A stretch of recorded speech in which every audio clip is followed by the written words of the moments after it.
তাড়াতাড়ি যেন বিয়ে করতে পারে সেজন্য কি আমল করব? নামাজে দাঁড়ালে নামাজ পড়া অবস্থায় আমার হাঁচি আসে, তখন কি হাঁচির জবাব দিতে হবে? গোস্তকে মাংস বলা যাবে কিনা? এনবি শিল্পী আপনি জানতে চেয়েছেন, নামাজে দাঁড়ালে নামাজ পড়া অবস্থায় আমার হাঁচি আসে, তখন কি হাঁচির জবাব দিতে হবে? না, নামাজের মধ্যে হাঁচি আসলে হাঁচির জবাব দিবেন না, এমনি ইগনোর করে চলে যাবে। এমনি জাকারিয়া জানতেছেন, তাড়াতাড়ি যেন বিয়ে করতে পারে সেজন্য কি আমল করব?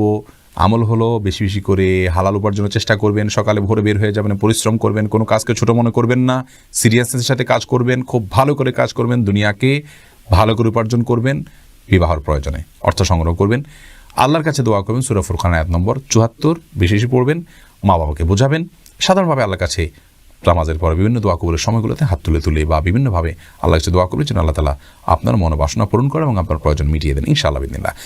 গোস্তকে মাংস বলা যাবে কিনা? অনেকে এটা নিয়ে খুব আপনার শক্তভাবে বলেন যে গোস্তকে মাংস বলা যাবে না, বললে গুনাহ হবে। কেন?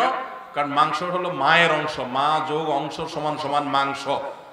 হিন্দুরা গরুকে মায়ের অংশ মনে করে, সেজন্য তারা তাকে মা বলে। এই জন্য ওই গরুর গোস্তকে মাংস বলা হয় মায়ের অংশ থেকে। আমরা তো সেটা মনে করি না, তবে আমরা মাংস বললে গুনাহ হবে। এগুলা সঠিক কথা না। গোস্তকে মাংস বললে কোনো অসুবিধা নেই। কারণ প্রথমত অংশ তালিব্যস দিয়ে রেখেন না, আর মাংস লিখলে মহাকার অনুস্বকার তালিব্যস না দন্তস, তাহলে এটা অংশ থেকে হইলে কিভাবে বোঝা গেল?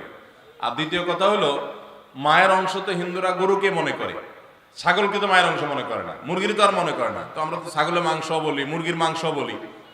আর এটা অথেন্টিক কোনো সোর্স থেকে প্রমাণিত নয় যে সেখান থেকেই মাংস এবং সে উদ্দেশ্যেই মাংস বলা হয়। বিদায় গোশতকে মাংস বললে কোনো অসুবিধা নাই।